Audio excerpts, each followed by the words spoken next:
Good afternoon. It's that bloke on a motorbike. I'm just coming out of Hornsea now. I'm going to do one of my favourite roads down the east coast, all the way down the coast road, down to Withernsea, and then out towards Spurn Point. Now, I read a book the other night, and it was all about an author, JRR Tolkien. And I didn't know, but he'd been stationed in East Yorkshire during the First World War.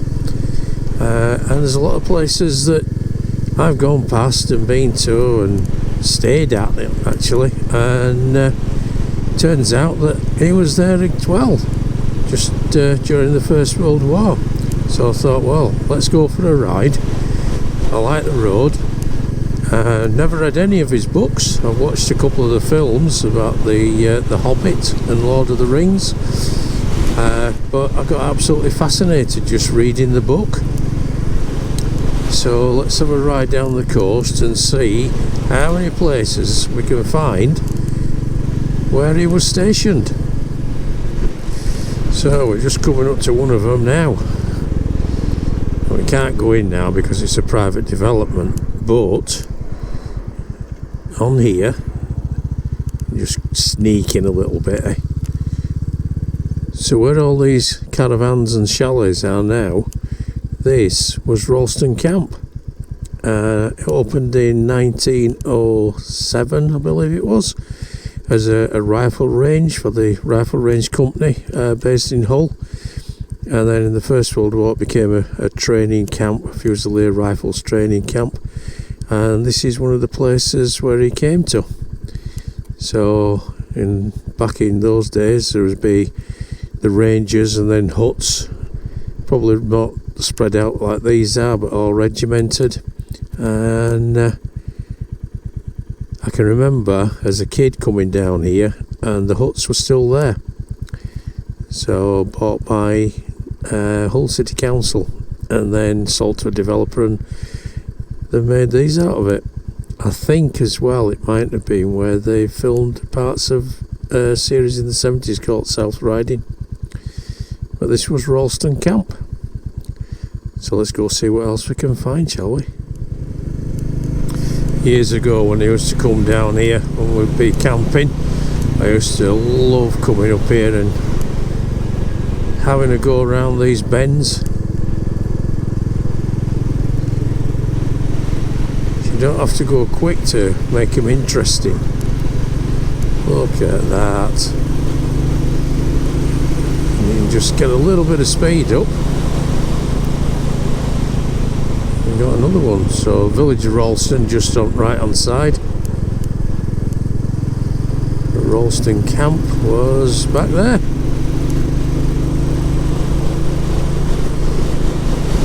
This is a brilliant road if you want a road for a ride out. Just a lot of people go mad on it, so just watch your speeds and just enjoy it. So just at the edge of these fields on the left hand side we've got the North Sea, and unfortunately the North Sea is winning the battle, so we're losing lots of land from coastal erosion. I just love the sound of that engine when you open it up. I've got the playtime signs. It's a bit windy today, so I'm not going to be taking it too ridiculous. Not that I ever do. So I just love these bends. I got some new tyres on yesterday, so I'm still scrubbing them in, but I like the original tyres that were on, but these are Avon Roadmaster or something like that. I know they weren't cheap, 260 quid for a pair, fitted. I think they got harder sidewalls than the others, because when you hit a bump you don't feel it coming up, but oh, they are such nice rolling tyres. No tracking on white lines, nothing like that. I just hope they last as long as the others. The others did 10,850 miles. There's a lot of these 90-degree bends, so you get 90 degrees one way, and if you get away with that one going too fast, there's usually another one just there to slap you in the face.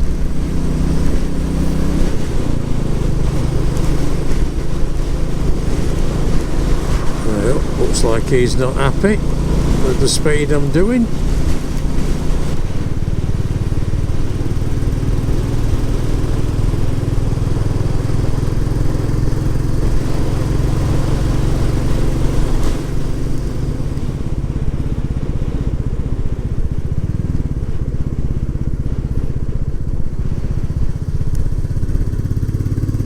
See what I mean about these 90-degree lefts and rights?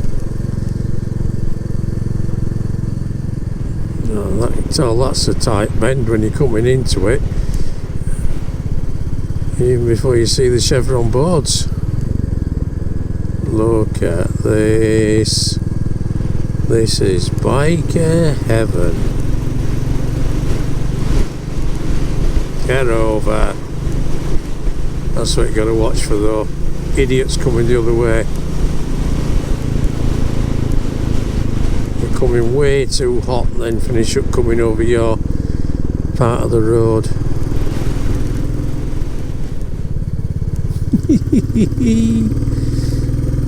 Awesome bends. Thing is, you don't have to go fast on these sort just to enjoy it. In fact, I think if you go too fast, you just scare yourself to death. Look at that, you see the road coming with that big camper van thing there. Look at this, back on ourselves, and then round the other way. Come on, Ivy. There we go.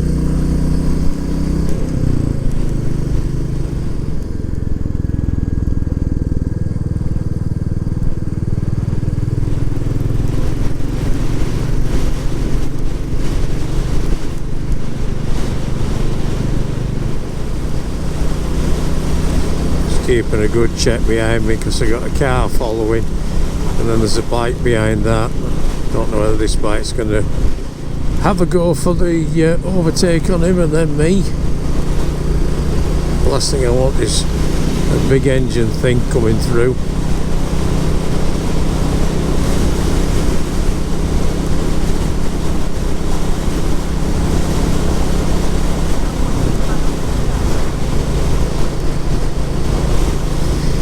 Here he comes.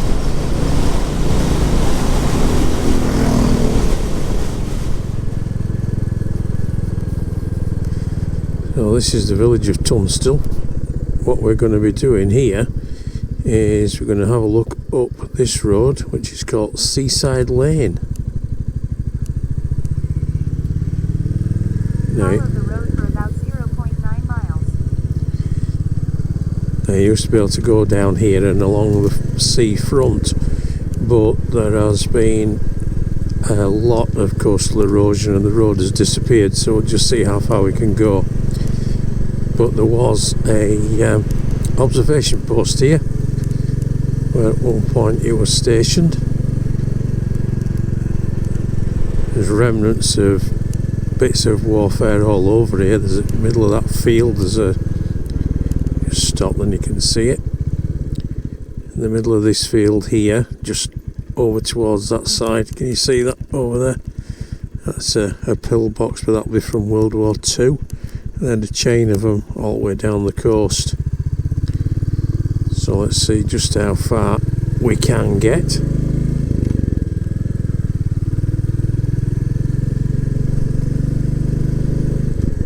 I've got cones across, so we can't actually get up there at all because the road is gone.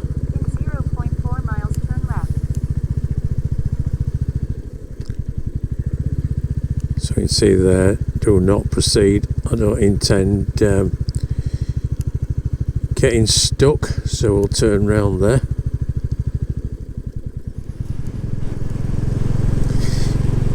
And I looked on Google Maps, and it showed that the road was still intact, and then when I looked again you could see another one, a different report of it in one of the Hull papers, where it showed the road had disappeared. So this is a village which is set a fair bit back, but I wonder how long that's going to be before it disappears as well. So we'll backtrack.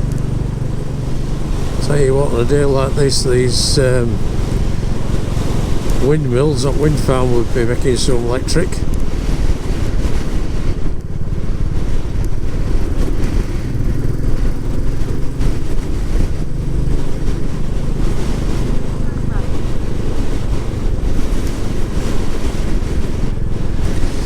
We're just going to backtrack into Roos now. Bring that to a stop. I can't see what's coming.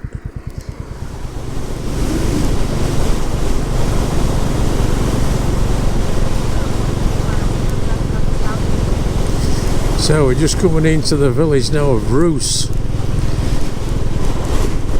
I'm looking for a particular place. Ooh, slow down. I am slowed down. So we're just going to go down here, because while they were stationed here, his wife came to stay with him, called her Edith, and in a letter to his son he said that she danced for him in a clearing, in a glade. Now we can't get any further than this, but if I just pull up to this gateway, come to a stop, just behind those trees there is the glade as it goes round. So I just parked a little ivy there in a gateway. I'm going to have a walk up and see if I can see this little glade. Just being careful not to get nettled or whack you outside at gate. There we go.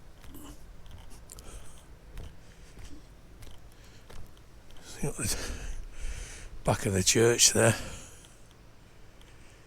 So it said that when she stayed with him and she was able to stay in it, probably at the officer's mess, that she could stay on camp, that they came here and she danced for him, and she were having the first child at the time,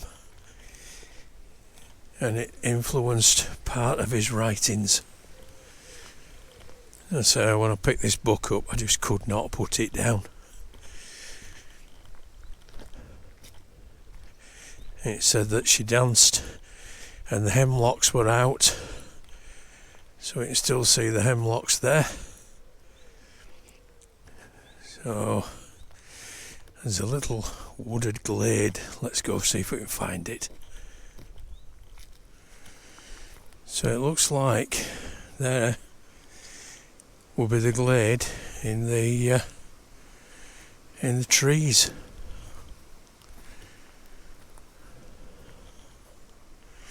Overgrown now, but it's covered in hemlocks around the edge.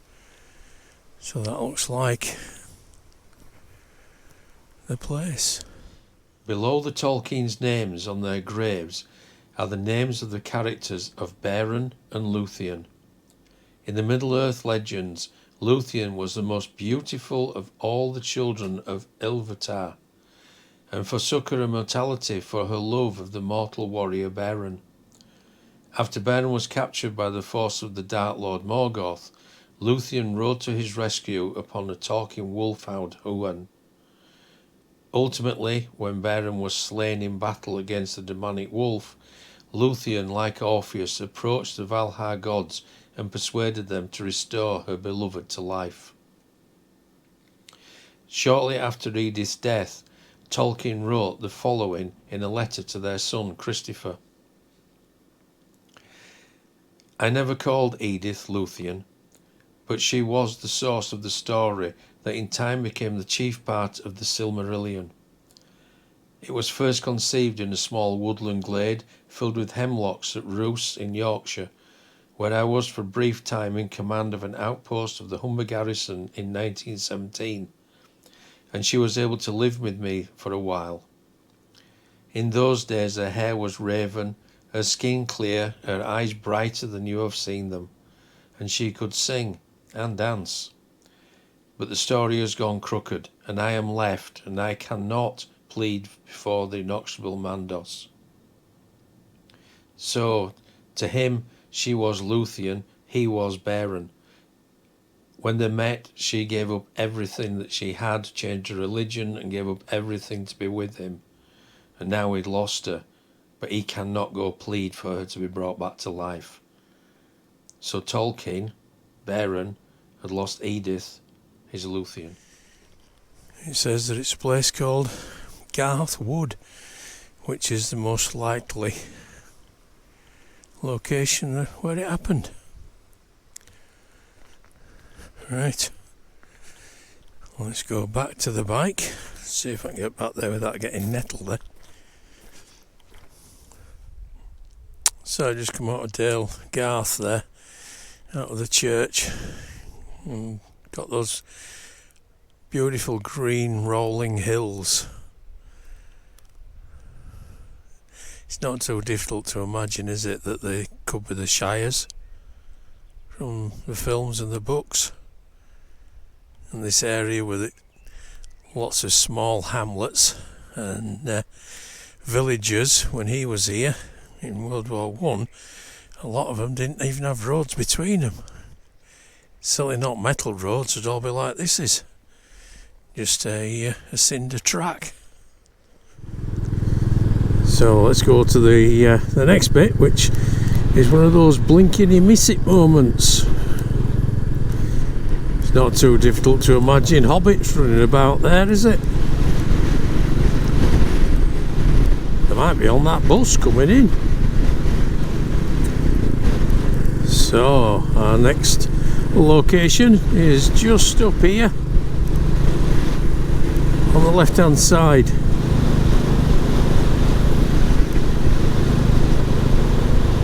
And I'm just going to take this bit of a right turn, but we'll see that here we've got a bridge. You see the edges of it where that blue mini is there, and this is called Thurtle Bridge. Now that's called the Tunstall Drain that it goes over, and it drains all the land down into the sea. So if I just spin round here, what we see is the remains of the camp. So you got Tunstall Drain, where that red car's just turning in, and that goes down to the sea. Just turn the engine off, then it can hear me a bit better. Okay, so what we've got here then, you've got Thurtle Bridge there, then you've got Tunstall Drain running down where you can see between the two fields, more or less in a line with those telegraph poles. And then on the right hand side there, you got the remains of the camp. So this originally was a tented camp set up in 1916, and it was here as a training base, and also a bit of a garrison, I suppose, for warding off an invasion.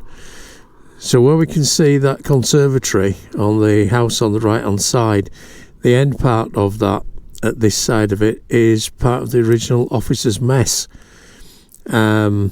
They've actually got now some cutouts of soldiers, and it's called Mona Farm, I think that now, Mona House. So that was Thurtle Bridge Camp. Now the idea was that with these troops being here on the coast, it's a really good place to do an invasion, and that's what they're worried about, the Germans coming and invading. So they used the drain as a defensive position to try and hold them back if ever it happened. So by being positioned here, they got high ground that could see what was going on. But if they landed at that side of the drain, then they could defend it from this side. And if they landed at this side, they could very quickly get round there and go to the other side of the drain and defend it from there. So the number of times I have gone past here on motorbikes and never even knew what it was about. So I'm going to just turn in there and then pull into their gateway if I can, so you get to see the front of it. And also there's what used to be wood, but it's been covered in tin now, and that was the cookhouse. Talking of which, I'm getting hungry. Right, so let's see if we can go around here again.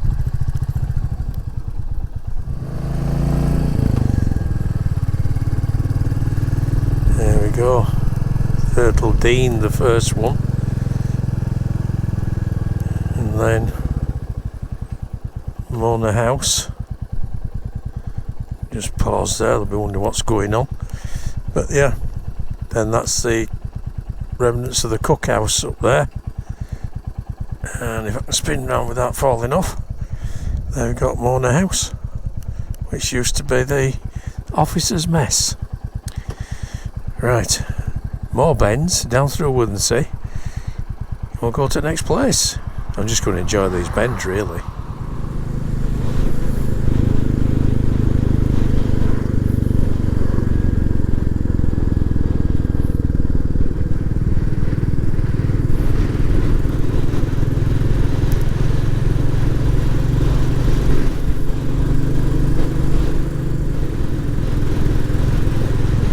Somebody's having a barbecue. I can smell the lighter fuel.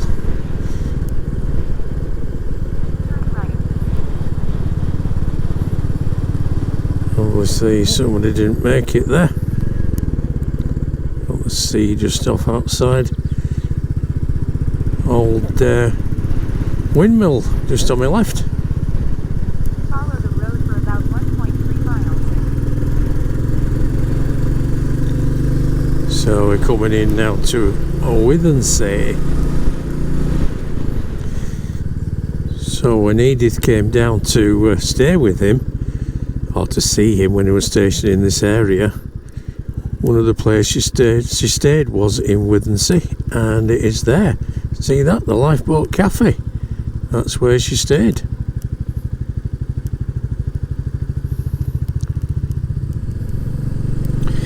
Right, so we're coming up to the last of the locations that I'm doing, because we can't go any further than this. We're right down on the Spurn peninsula. So Spurn Point is just over on my right hand side. Just as I came round the corner back there, it was pretty rough in the estuary. A lot rougher than it is out to sea. So that on the right hand side there used to be a pub when he was here. And now we're coming up to where he was stationed at the Godwin Battery. So that road used to go straight ahead, and then around here would have been the battery. So I'm just going to park up here, and then I'll have a walk and I'll show you. So a little ivy parked up there. So yeah, this used to be the Godwin Battery. Down that direction you got Spurn. There used to be a road going right down to the end of it, but that's long gone. So you can't take vehicles down there. Got the North Sea, and this is very low lying. And coming up here where these caravans are, that used to be the Godwin Battery. Now if I walk down here a little bit, you'll see the remnants that's fallen into the sea. And when you think that these were hundreds of yards back, you can see how much erosion there's been. So there, those concrete blocks, that's where the battery was. And it had big naval guns that could fire right out to sea, protecting the Humber estuary.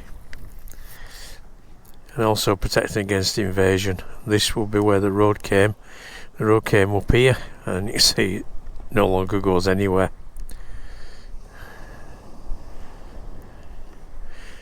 So the sea here is really nice.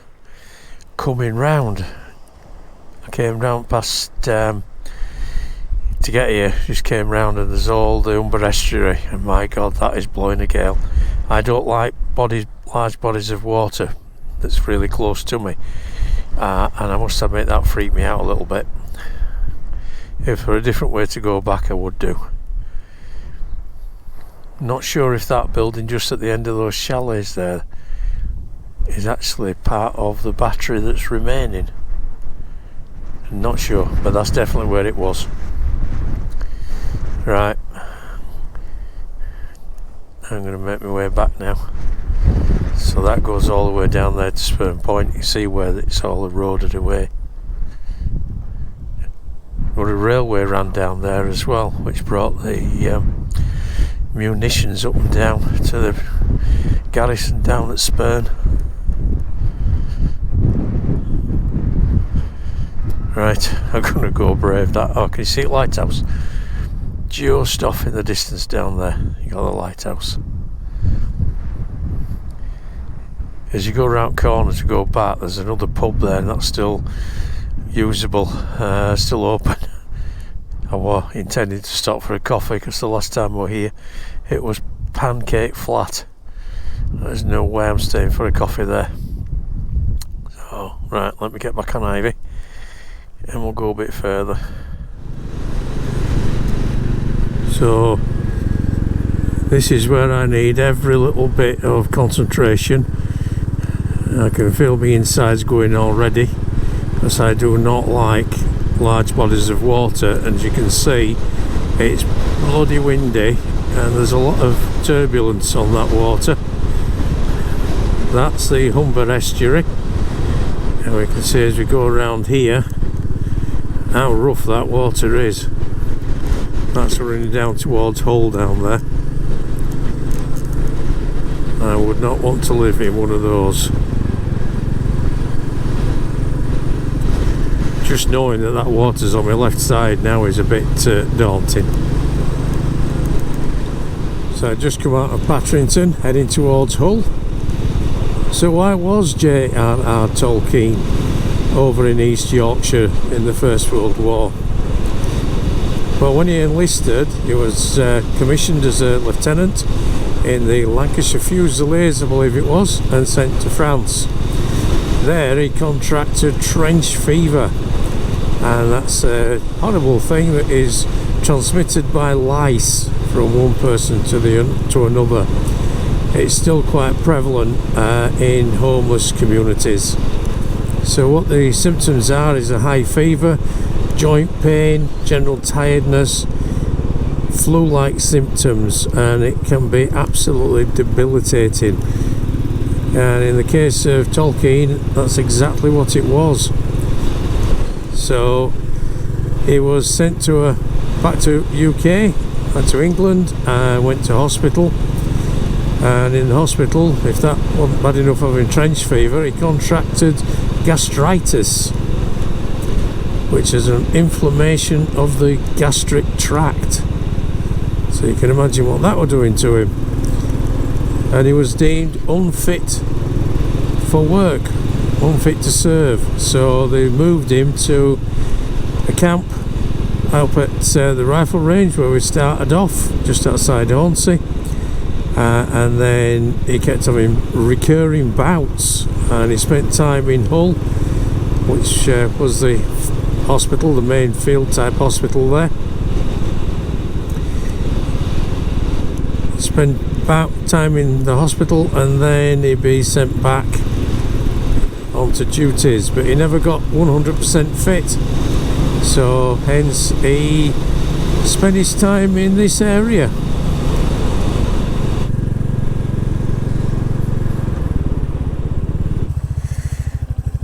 So this now is the Denison Centre. In Tolkien's time, that was the hospital.